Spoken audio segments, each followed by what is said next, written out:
Good afternoon, everyone. My name is Pippa Green. I'm the Ombudsman. I'm joined by a panel, an adjudication panel of Joe Clarke and Peter Mann, who will help in this adjudication. The complaint that this arises out of is from an article in the Daily Maverick, headlined Confidential MPA Report which exposes senior officials who lied about Johan Booysen, yet they are still employed.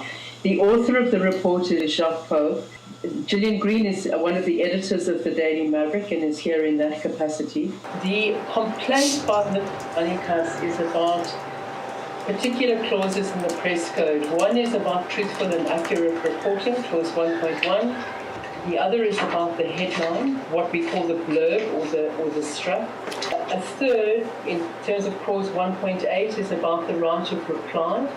A fourth is about exercise care and consideration in matters involving dignity and reputation, and lastly, the one on headlines that should not be misleading.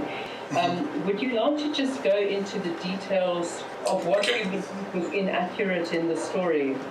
Okay, I said I'm lodging a complaint to the following parts of the article. A. The evidence of Danikas was crucial to the state's case. He's a Greek businessman and was a police reservist in Durban who worked with the Cato Manor Unit. Booysen suspended him in 2008 for bringing police management into disrepute. He left the country overnight after allegedly stealing 300,000 from his business partner. What we have here is an introduction where, unfortunately, the writer of those so-called news is preparing his readers on an information. It's actually false and biased. There's no balance here. If you put those together, you have a Greek businessman who I'm dodgy because I let stole money from a business partner, and that I was suspended from the force and I ran away to Greece. That is the very first image that comes out on a reader's view. That is false. There were no evidence produced by Daily Maverick or Jacques Pauw to prove that I ever stole any money. I don't know where that came from. Well, I have my suspicions. I challenged Jacques Pauw to produce evidence that there is a judgment or there is a court case that I have been convicted of stealing 300,000 euro. My second complaint is a clause following an expose about the Cato Manor death squad in the Sunday Times in December 2011. The story was later withdrawn, and the arrest of Booysen and his men, Danikas, General Booysen and his men. This is factually inaccurate. I did not turn on Booysen and his men in 2011. As a whistleblower, while I was serving under the command of Johan Booysen and Cato Manor Unit, I witnessed certain atrocities committed. I've tried in South Africa to approach Johan Booysen. I've tried to approach a list of other people that I felt close to and safe. That failed. As a result, I felt threatened. There were incidents happening in South Africa that made me feel that my life was in danger, and subsequently to that, I end up leaving the country in fear of my life. So, to state that Danikas General Booysen and his men after 2011, it's false. See, in a fraud effort to re-prosecute Booysen, Abraham sent Maiman, another advocate, to Greece in January 2016 to consult with Danikas.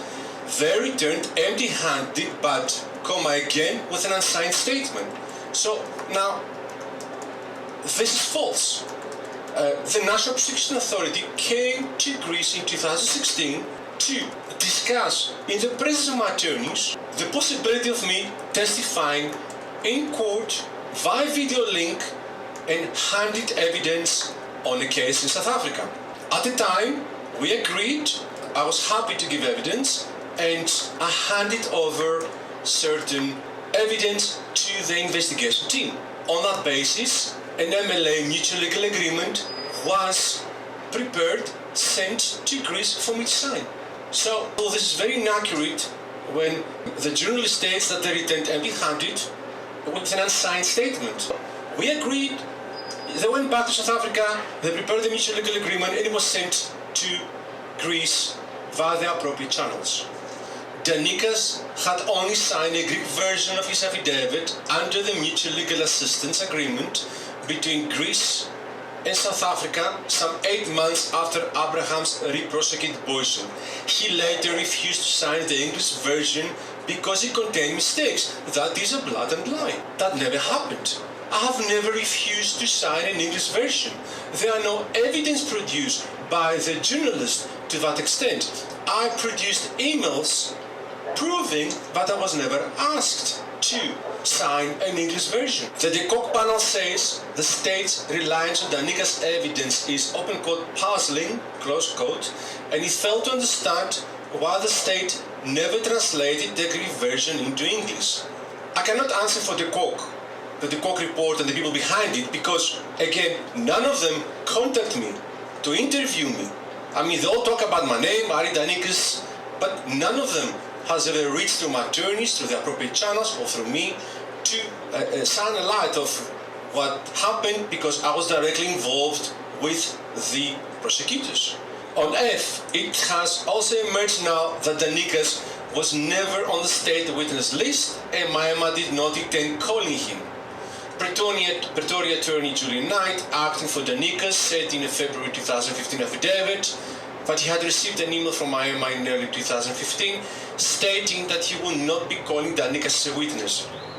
The problem I have here is, Madam Chair, is that the journalist taking out of context information, puts it together in order to make his own news, which is inaccurate. Now, that letter was issued prior to 2016. It had nothing with the visit of the National Prosecution Authority in Greece in 2016, where for the very first time I agreed to sign a mutual legal agreement statement and to hand in officially evidence.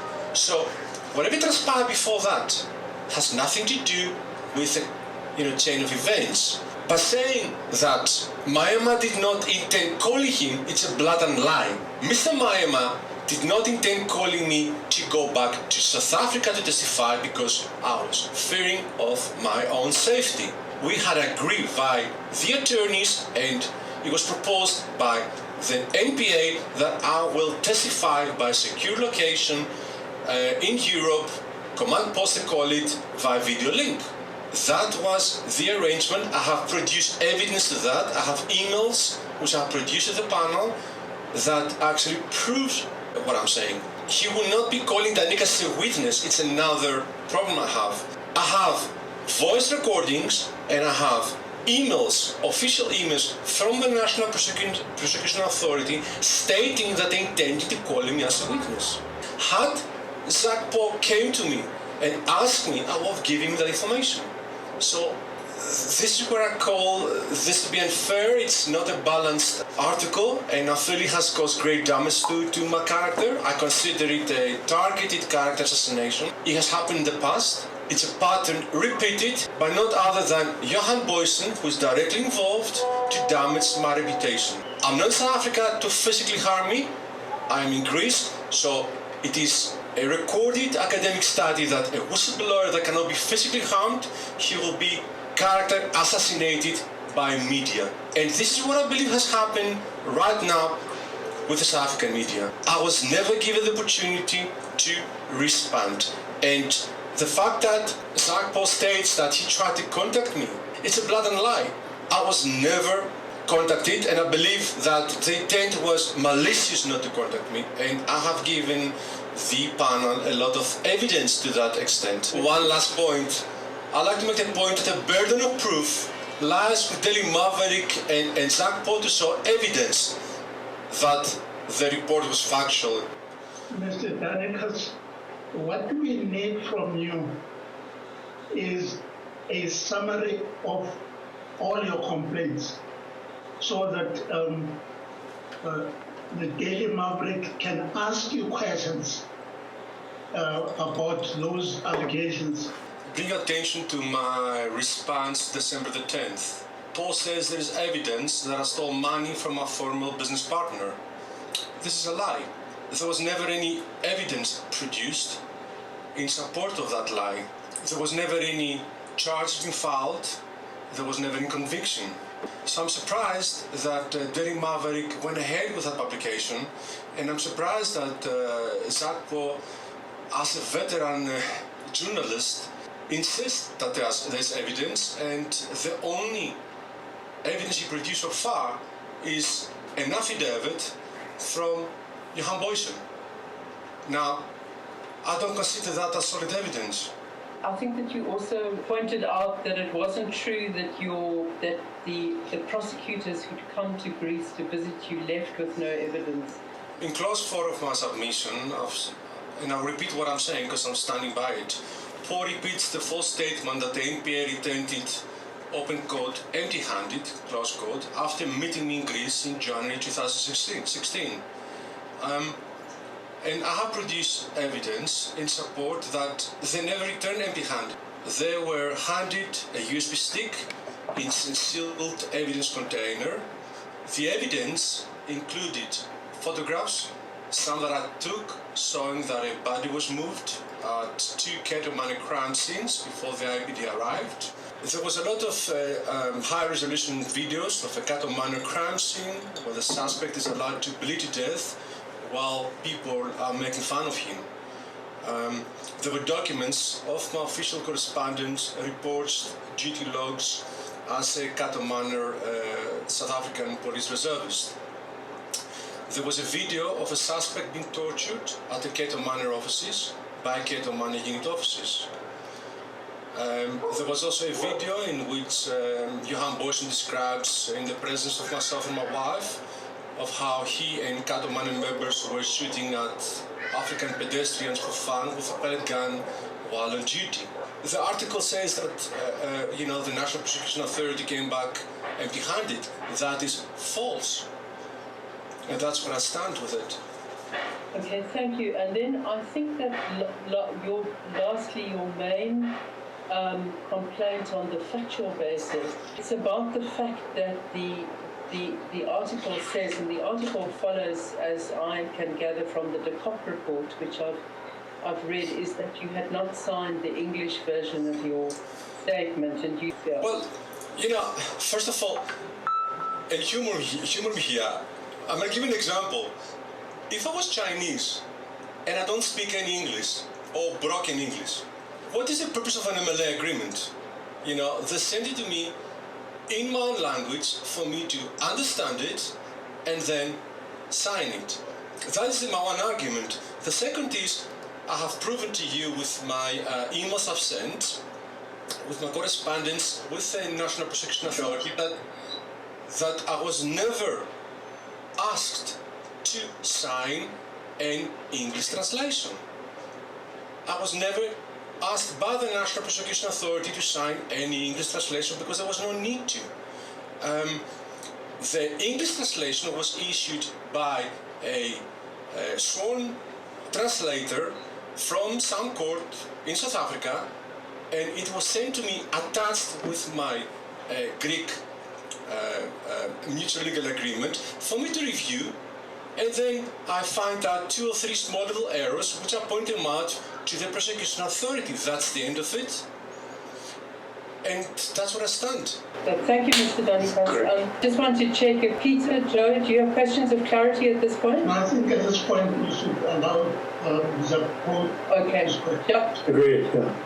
Thank you. Yeah. Okay. Please continue. Thank you. Thank you. I think what is very important here, and I'm going to ask you to stay with me for a few minutes, is that we have to give some background this event taking place. We have to give some background to who Mr. Danikas is. And I think it's very important for the panel to understand that this is a man who greatly assisted the state capture project in getting rid of KwaZulu-Natal Hawkshead General Johan Booysen, in order to protect cronies and business associates. Can I interrupt, Madam? Madam, I object. Sorry, carry. Can I interrupt?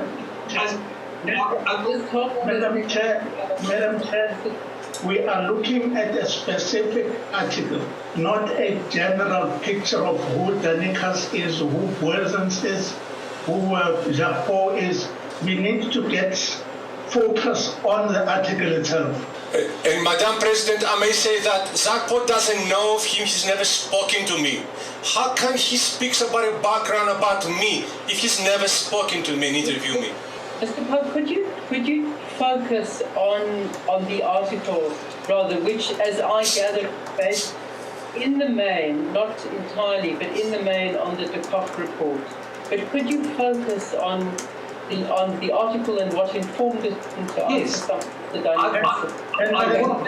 Madam Chair, can I also point out that at this stage, we are asking Jacques to ask questions of Mr. Danikas. He is not leading his evidence at this stage. Okay. Ask the question. I answer questions. Right, I will. Okay. Mr. Danikas, I want to put it to you that over the past 10 years, not a single allegation you made against the Cato Manor so-called death squad has been proven to be true. And I want to start with you that when Booysen challenged his prosecution in 2014, Judge Trevor Garvin ruled in the Durban High Court that there was no evidence against Booysen and he withdrew the charges against him. Garvin then ruled that your evidence was of no value to the state. Your allegations have never proven to be right. That's point number one. Secondly, in June 2019, the former National Director of Public Prosecutions, Nkolisi Nkasana, testified before the State Capture Commission and said there was not a shred of evidence against Booysen. And I quote him, "What was there in the docket was a mere unsigned statement commissioned from one witness who left the country, that is you. The other statements were hearsay statements twice removed." When Sean Abrams became NDPP in 2015, he requested a legal opinion from the Deputy National Director of Public Prosecution, Advocate Jan Ferreira, SC. And he said in a statement, in a memorandum to Sean Abrams, Danikas' statement is not under oath and can barely be described as a statement. Mr. Pauw, allow me to say one thing. It is not my fault if the NPA failed the case. It has nothing to do with me. It has nothing to do with me. It has nothing. I know nothing about politics in Africa. I live far away. The NPA found that there was no case for racketeering under the Organized Crime Act. I don't know anything about the act. It has nothing to do with me. I'm here clearly because there is injustice done by the South African media, by Daily Maverick, and you, by writing an article which is high defamative towards my name. You have gone into a witch hunt on me. You targeted my reputation. You've done a character assassination by destroying the main fundamental principles of journalistic professional. And you are a veteran journalist. I mean, you've never spoken to me. I'm going to allow Mr. Pauw another 3 or 4 minutes to wrap up his questions and you to answer, and then he can defend the article, because there are questions I'm sure the panel would like to ask him. Well, thank you. You know, what I'm saying to Mr. Danikas is... Sorry, Chair, can I just intervene for a moment? Can I just intervene and say that, Mr. Pauw, it sounds very much to me as though you are making statements and not asking questions. And under the guise of asking questions, you are trying to make statements. Please ask questions, not make sweeping statements. I will ask Mr. Danikas what is his response about the fact that not a single of his allegations have been found to be true. That panels, a High Court judge, 2 panels in fact, a High Court judge, a senior advocate, all rejected your evidence. There's not a shred of truth about it. There's absolutely no evidence. Mr. Pauw, I'm not a legal expert. In fact, I'm surprised that you're asking me legal context, and yet you've gone on record that I speak broken English. So, my affidavit was rejected because the English draft was not signed. This is not my fault. It has nothing to do with me. The only affidavit I signed as a witness for the prosecution was in 2016 through a mutual legal agreement. Whatever happened before that, in terms of court procedures, I know nothing about it. It's politics, and I cannot comment on the failure of the NPA. It is not my fault. I would like you to answer the points in the complaint. The issue of him leaving the country, we've dealt to some extent in the questions with the issue of the affidavit, but you can address that again, and the lack of signing of it, and the questions of the lack of right of reply. When Booysen told me about the alleged fraud or the alleged theft, I asked General Booysen whether he would be prepared to make an affidavit. And he did so on the 15th of September 2020. And he states in the affidavit, and where he said, sometimes later I received a call from the takeaway restaurant next to the Danikas shop. It emerged that Danikas had told his staff to stay away from the shop for a week because Mercer Computers was going to refurbish the shop. When they returned to the shop a week later, Danikas was nowhere to be found. He has emptied the shop of the stock. One of his employees, Zonkim Petwa, confirmed with me that Danikas had convinced her to invest 300,000 rand in the business. I knew about this as Danikas had earlier told me that she had invested money in his business. And then he said, unfortunately, Zonkim was then killed in a car accident. Now, I also asked Booysen at the time, and he can testify about this. So it's not just hearsay that there's an allegation of 300,000 rand theft or fraud. This came from General Johan Booysen, a man with 40 years experience. I asked General Booysen if he had a telephone number for me, and he can testify about that. If he had a telephone number for me for Mr. Danikas, and he said he had no telephone number. I couldn't trace Mr. Danikas on Facebook or Twitter. Now, Mr. Danikas has a LinkedIn account, and his name is portrayed as Aristides Aris. I didn't know he had this LinkedIn account.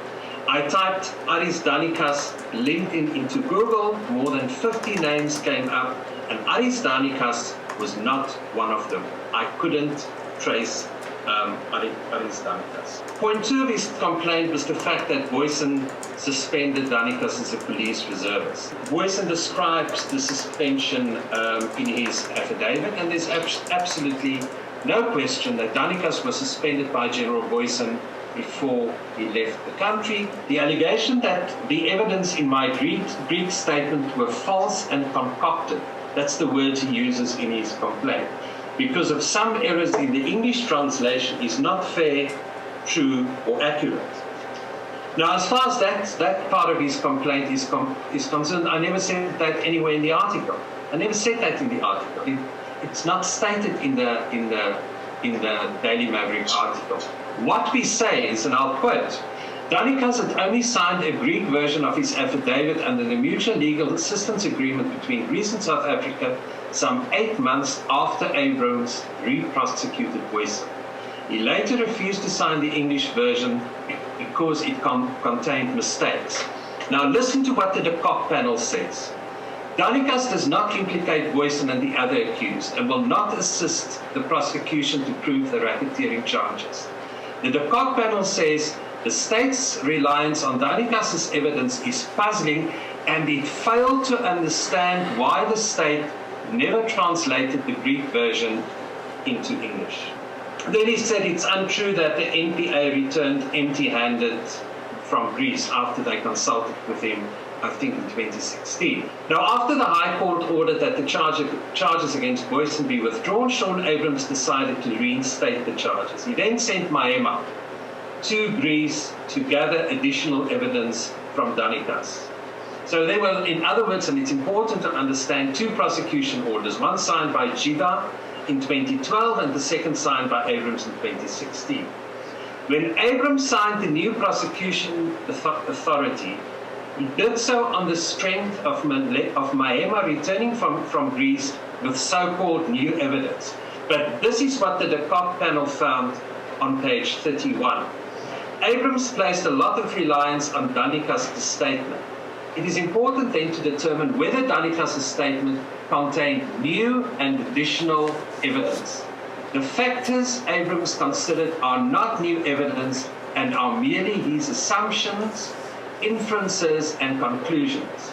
An analysis of the statements Abrams relied on shows that it is totally misplaced and that no new evidence was placed before April. We would therefore conclude that the situation at the time of the second authorization remained the same as when JIBA granted the first authorization. Danikas does not implicate Booysen and the other accused and will not assist the prosecution. Danikas might have presented Mahema with the USB stick and what he claims is photograph of torture and whatever, but none of it contained any evidence against Booysen and his men. It was thus fair to conclude that Mahema returned empty-handed from Greece because there was no evidence. He then also complains, let me just see, what was this? Oh yeah, the allegation that the NPA did not intend to call him as a witness to testify in the Cato Manor case. He says it is not true or accurate. Okay, let me deal with this. The court report says on page 37, they discuss a January 2015 email from the NPA Selu Mahema, who was the prosecutor in this case, to Danikas' attorney in South Africa, Julian Knight. Mahema said tonight that there will be challenges, the word he uses, there will be challenges in using him, Danikas, as a witness, and that they did not intend to call him as a witness. The De Kock report says, and I quote from them, Mahema also indicated that he did not include Danikas in the list of witnesses. He ended the email and said, they have not been able to convince our prosecuting authorities that Danikas' evidence will assist the state in any way. They say on page 41, it appears that the prosecution team never intended to bring Danikas to South Africa to testify, since Mahema in his email already provide reasons why he cannot call him to testify. Now, Danikas now claims that Mahema did intend to call him as a witness and he didn't put him on the witness list because he wanted to protect his identity. Now, that's ludicrous, because already in 2013, Mr. Danikas featured very prominently in the Sunday Times. His identity was known. I think in 2014 or 2015, he appeared on an Al Jazeera documentary about the Cato Manor death squad. So there was no secret about his identity. He was very, very well known. And I think that's mainly was his specific complaints.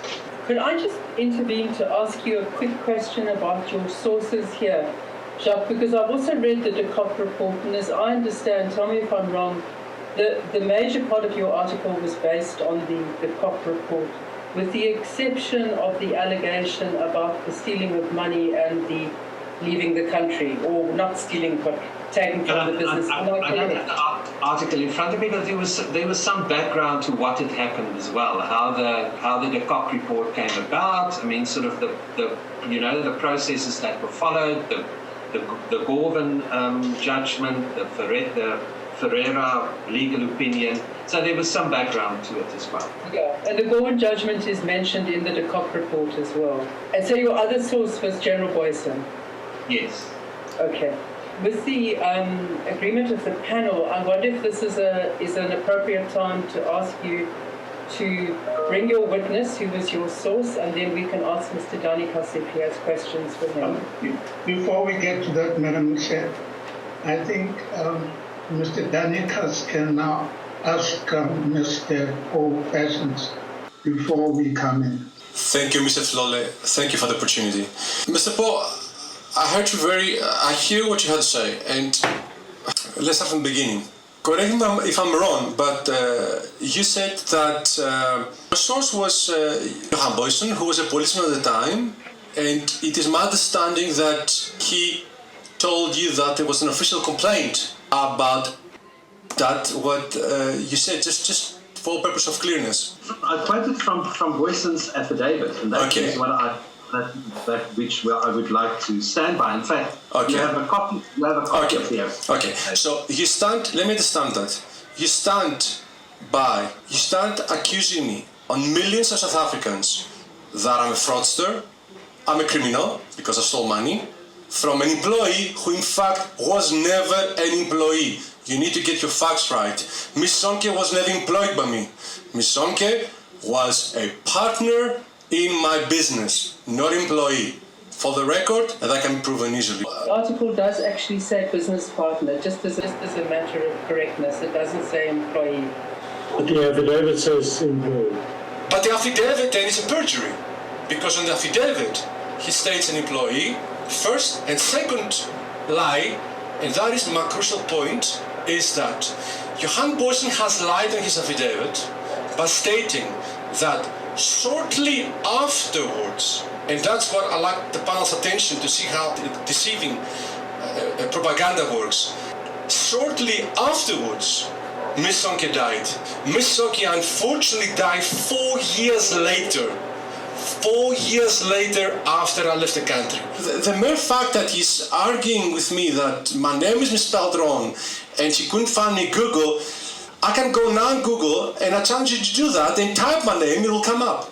Type whistleblower Danikas. My question to Jacques Pauw is, why didn't you call Julian Knight, my ex-attorney in South Africa, to establish a way of communicating with me? Oh, have you got any other? Yes, the Clarke report. I'm not an expert on legal issues, but the report refers to my evidence of a shooting and a tampering with a crime scene. It asks the question, why the NPA did not, open quote, expand the life and continuity of the criminal enterprise, close quote, to include this evidence. The Clarke report, paragraph 120 and paragraph 120.1 states, it opens a grey area where it states why the indictment wasn't extended, if I say correctly, it's my understanding, to include my evidence introduced. So there are questions that the Clarke asks, which they were never mentioned on Jacques Pauw's article by Daily Maverick. I have paragraph 120 in front of me, and this is what it says. It says the decision of the prosecution to call Danikas simply to testify about a similar modus operandi based on similar fact is evidence. It says Abrahams in his answering affidavit, I presume that Sean Abrahams at paragraph 267.2 says that the practices described by this, quote, eyewitness who was an accepted part of Cato Manor SVC prior to the indictment period bears a distinct similarity to what is described in the indictment, and that similar fact evidence is admissible under POCA. And then 120.1, this witness relates an incident in 2001 when the police killed a suspect and that he personally believed the person was not armed. Booysen came afterwards and also congratulated members. There are sub-paragraphs after that, but that's what that paragraph is. I think my own interpretation is that wondering why the indictment wasn't extended to include my evidence. It does go on to say that. It says the panel says, had there been an incident of this nature, it would have been easy to expand the life and continuity of the criminal enterprise. I think that's what Mr. Danikas. And charge Booysen and the police office as it appears to be the same persons who are now being charged for participation in a racketeering enterprise. My question to you is, why didn't you put this in your article? Because clearly that now reflects another version of the story. It opens the door as to, hold on, there are evidence. Now, I don't know if it's racketeering charges or not, I'm not a legal expert, but there are evidence, and the Clarke report opens that question and says, why they didn't? And I think I know the event that Mr. Danikas referred to. And that was when the Cato Manor policeman shot two robbers in 2007. I think that's the evidence that he refers to. Now, he said in an interview with Euronews.com, here you see a man bleeding out and them, that's now the Cato Manor policeman just sitting there. He then goes on to say that he believed that the policeman made it impossible, the Cato Manor policeman made it impossible for the ambulance to arrive to assist the wounded. In his words, they were not allowed in. This was the standard trick to make sure the suspects were dead. Madam, I object to this. This is not, we cannot know what the Clarke report says or what evidence of mine refers to. I think Jacques Pauw is now misleading this conversation. I want to say the following. that it is common knowledge that during the 2000s, for a period of about 7 years, the state and specifically the NPA were absolutely intent on prosecuting Johan Booysen and his men.